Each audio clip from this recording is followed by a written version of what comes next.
Good morning. My name is Scott Redler, Chief Strategic Officer at T2Live.com. Welcome to Monday's morning call. We have a new week. I hope everyone survived the huge snowstorm. I know if you're somewhere hot, I'm not talking to you. I'm talking to guys like me who are in New Jersey with 3 feet of snow. It's crazy, the extremes, that's happening in the world. It's all about, the worst thing ever or the best thing ever or the biggest move ever. And, I guess you can translate that to the markets also because, the first few weeks was the worst start ever to the market. And then finally yesterday, we had our oversold tradable bounce. Now the question is, does it continue into bigger resistance or does it start to falter? Now overseas, you're seeing a little bit of stability.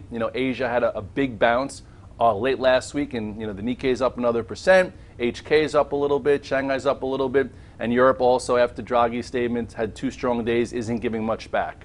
So our futures are, down 4 or 5, which is really no big deal considering the travel range that we had last week. So what we want to do is we want to look at the S&P and look at the spiders and see what retracement levels need to hold to keep some momentum in here to get a little bit of higher prices, or do we get back into a choppy, crazy, volatile range? And we'll get into oil also. So let's go to the SPX first.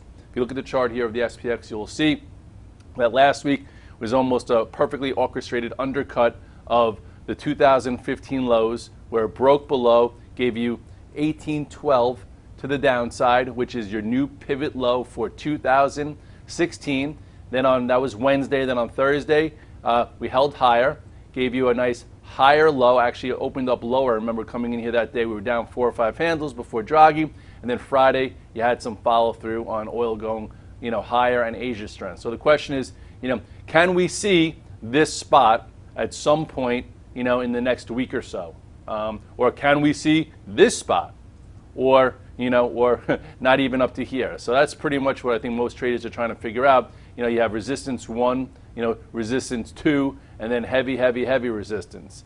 So, at this point, let's go to the spiders real quick because, we have a tradable spot, to trade against here. Let me just get a little bit closer up so you could see it. So on Friday, we had a gap up, and this right now is high-level support. If we were to hold above this for a session or so, which is your 188, 88, that would be some, pretty nice digestion to the recent pivot lows. Okay, this was Wednesday's low. Here was your higher low, and then remember, we drew this descending channel here, which was very steep. Okay, and we traded above it. So now we see if we hold above it. If they happen to push the envelope a little bit and break this to fill the gap, you have some levels here into about 187. I would say anything below this 187-ish, I would think that the bears start to roar again, and then at that, price area, you probably have oil breaking 30.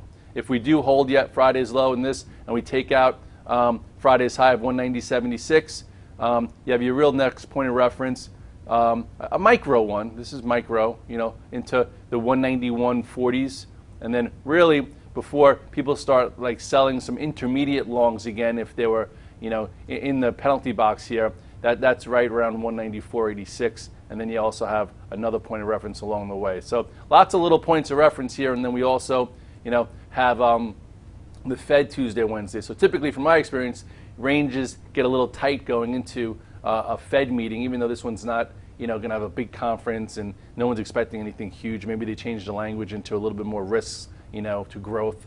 But around those pivots is where you get that, next actionable spot.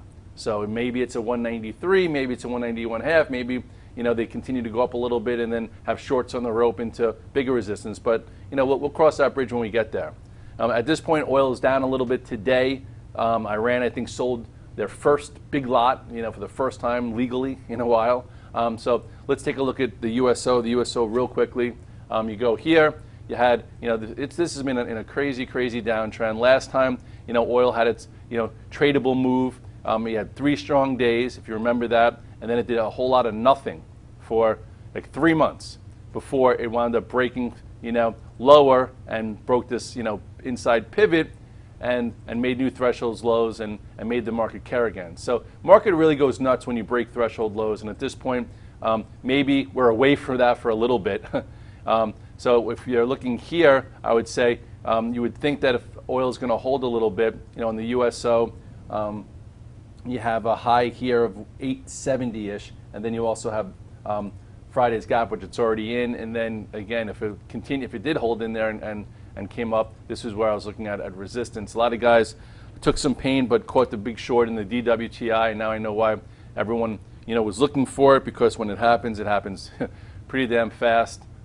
Last time oil had its bounce, it went from a high of 236 all the way down to almost 140. This time, I remember as soon as that oil inventory came up, we were talking on the desk in the VTF. I'm like, maybe you guys should be shorting, versus the high here. And if you did that, look at the size of this move lower. This was, 484 down to 287. If you had a day and a half trade and closed your eyes and dealt with the volatility, you could have made a hell of a lot of money.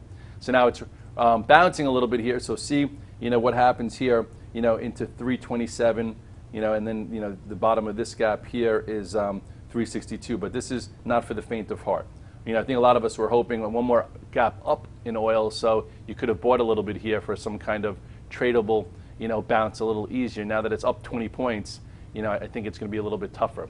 But we'll see. But for sentiment, you got to make sure, if oil starts getting back below 30 and stays below 30, you're going to hear everyone coming back out of the woodworks again.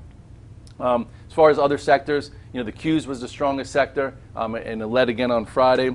You look here at the Qs, just to show you, tradable pivots, and a lot of guys are like, what's the red dog reversal? I've looked at it online. I see you talk about it all the time. Well, here was, your red dog reversal in the Qs. What happened here is it traded below the pivots. This was up 99.51, went as low as 97.25, came back up. That is your buy versus the low. Then it held in higher, and then it took out this lower pivot and took the 8-day on Friday. So now, let it do a little bit of work here, and chances are if the market continues to rally a little bit, the Qs could see as high as 105, and then there's a friggin' brick wall there. So at this point, look at this to see if it could hold, if something could hold above a lower pivot, and that support here is now 102.53. The bios look interesting because they had its first, it went green first on that Wednesday and didn't have much follow through since. Although this group is broken, where you saw a break here, you saw this ascending channel break here, you saw this ascending channel break here. You now have some kind of tight little pivot here. So it lagged last week, but maybe this week something happens here where you get a move above this 290, and then it tries to see at some point close to 300. So this is going to be on my radar to see if it plays any kind of catch up to just be a low pivot trade just for something calculated. Russell, you could probably think the same. It's been battered and bruised and hasn't really come up above the lower pivot. You had your reversal candle here, and now it's trying to clear this. You're going to need the market to hang around for it to get above this and retrace a little bit higher. This too, loves little bear flags. Last time you could get out was right here. Last time, this ascending channel was broken there. And these are still very, very broken sectors, all below every moving average out there. But some are starting to reclaim their 8-day. And if they do, and if this could hold above 113, maybe there's a move to the 21-day. And that's what we're trying to do now. We're trying to figure out, can these descending channels that broke with these lower pivots see some kind of commitment for a little bit more of a bounce before you just start shorting? Because if you start shorting too early and this rally goes a little bit further, you might not be able to deal with it. So you want to map out these levels. So in high beta land, we talked about which ones were the strongest, and Google was the best as far as the type of bounce that it had. This stock gave you a nice red dog reversal also. This held above the 200-day where most things were below it. Gave you right here. Some guys took it long, made a higher low, and now it's coming into pretty big resistance. I wouldn't say go out and be buying Google, today if you didn't play into this spot. See if you could hold above this a little bit. This is, 740 just for sentiment purposes. If it could stay above 740 for a little bit, maybe it does try and get another push. But at this point, I think it's a hard long, and it might even push, so it could be a tricky short. So take care there. It's not really compelling. Amazon, is a little bit of the same, but hasn't really had this type of bounce that Google had. But you did get your red dog reversal here. It did clear this lower pivot there, and it has a bit more room to at least maybe 613 to 625. maybe you need to have an inside day above this 584. So just take a little care. 3-day moves, I don't like to buy it on the 4th. You might get a little bit of a red to green trade there, but they're not really down that much, so it could be tricky in the first hour. As far as Netflix actually looks the worst now out of all of them. It reported earnings, so that maybe there's no surprises there, so shorts are getting a little aggressive. This chart, if you take a look back, it's starting to break below, actually a little bit already did, below this intermediate trend. Remember, day after earnings, I'm like, if it can't get above this, don't be a buyer, maybe even short. Well, now, if it happens to break and close below this with authority, this 99, it could see lower prices. Just remember, it's Netflix. Netflix is hard to short. Every time it looks the worst, sometimes it bounces. But so if it gets below 99 and you're making money, great. But if it comes back above it, you get some kind of fast red dog reversal. Just take care. But this is not acting well. So just realize that. In mega cap land, Apple actually acted well. I don't know, maybe they're going into some safety type trades or with low P's. But anyway, Mr. Munster, Gene came out and wrote a whole big article on how Apple could be 50% higher ahead of iPhone 7. So it did give you a trade. I know on Friday a lot of us, including me in the VTF, was long it. I didn't take it home long. And at least there's a pattern here. I was hoping to be able to snag down here on that Wednesday, but I missed it. It did give you a red dog reversal, and now it took back the 8-day. So it's already almost at the 21-day. And the question is, maybe prior to earnings, does it get back up to where it broke down from around this 105? So we'll see. At this point, I wouldn't expect a huge move, but I wouldn't just short it right here, considering there is some space. And then you also have earnings on Tuesday after the close, so you never know. Every analyst has ratcheted down their earnings. This was when you could have got out. And if you got out there, maybe you got back in, and we'll see what happens tomorrow. But for today's trade, maybe it continues. The pivot is 101.46. I was hoping for a little bit of a down open to buy for it to go green and push. Right now it's flattish, so give it a little space. Microsoft held a decent portion of of its not really. It filled the gap. It held a 200-day, so gave you a red dog reversal here above the 200-day. A little bit of a move, but I don't expect much here. This broke to start the year and worked its way to fill the gap, and it's stronger than some other names. You got to say, it's above the 200-day. There's not a lot of stocks above the 200-day, so it's considered in the stronger camp. But we'll wait to see what earnings come out with there. Intel, was not good, and it's still, in this lower area. With just below the 200-day, a wall of resistance coming here. So, maybe there's a quick trade to try and fill a portion of this gap, but I don't even know if it's worth it. Definitely battered and bruised. In social, Facebook is still go-to status when the market wants to be somewhat stronger. It had a good day on Friday also. This trend is still intact. It played with the 200-day, and got back above it. Had a decent day on Friday, but you have a wall of resistance here. You have a decent amount of resistance there. So there is a bit more room if the market wants to hang in there. But I wouldn't be buying high to sell it higher. Maybe if it gets above this high, you could see something into the 99s. But it's not that compelling. This was your reversal. Here was your inside day. Friday was really the day to be somewhat long it. If you took some, maybe, there's probably some room into this spot if the market wants to be strong. LinkedIn gapped up Friday, didn't really hold it. It's been friggin' crushed. So if you're looking for some kind of continuation in LinkedIn, it's got to hold this to get up a little bit more. Not really compelling. And then Twitter, we talked about probably one of the few things that would get Twitter to rally is lower prices. As a joke, I said at 15.5, we probably see it again. It went to 15.46. It's down 5% today because I don't think people want a management change. They don't want new people there. They want this thing bought and done with because it's like musical chairs and they're not fulfilling what Twitter could be, in my humble opinion. So at this point, it's down 5%. Here was that low. I guess in the hole you tried. This thing's been crushed. I think it's only like a 13 billion valuation now, but it's not that compelling. At this point, you had your 3-day bounce. We've seen that before. The recent low is right here.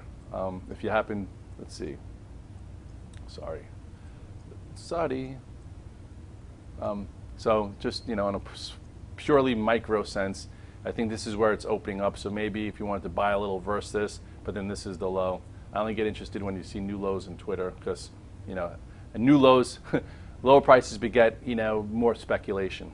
But anyway, it's been a broken name for so long. Thank goodness, you know, we kind of got away from this thing when it broke that 30 area right around here. I remember this was the last hope. Remember Balmer and this and that, the Prince. Well, right when it broke this 28, it turned again. And at least if you know, took your licking there, it took another discount. And that's what happened to a lot of people. You know, in last year, a lot of these stocks just continued to break lower, and people are like, oh, it can't go any lower than this, and it could always go lower, and it could always go further than you think, either which way. So always have a plan, whether you're caught in things or if you're in something that was surprising, you could always salvage and you could always move on. But for today, futures are down a little bit. We'll see what type of day. We might have a quiet day, considering the type of volatility we had last week, which could give us like an inside type action where, you know, maybe they probe into Friday's gap, like I showed you in the spiders, to see if you know, it could hold here. You know, holding here, you know, could give a little bit of support for a move into resistance 1, 2, or 3. If it were to break this, you know, then this would be that spot, and that would probably means oil is probably, you know, under 30. You have some of the other pivots in some of the other sectors. A lot of the high beta names have already given you that 3-day bounce, so it's a little harder. Look for some one-offs, look for some volume, and you know, we'll approach this week with a plan again. Last week, hopefully you did well. You covered in the hole. Remember that igniting bar we went over on that Wednesday and I tweeted about? Well, you never know what an igniting bar is going to ignite, but few rules is you don't short an igniting bar, especially in an oversold environment. And then once you get one, you look to see if there's any commitment to it so you could develop yourself a trade if you missed that first move and it developed nicely. Now we got to see if we get some decent digestion up here for a bit more before, you know, things wake up all over again. Scott Redler, T3 Live. There's an all-day webinar if you want to go to the front page of T3 Live, and I'm also hosting a webinar on Wednesday at 5:30 and 7:30 to go over pivots and tactics and how to maneuver these volatile markets. So I'm sure you'll see that information soon. Have a great day trading.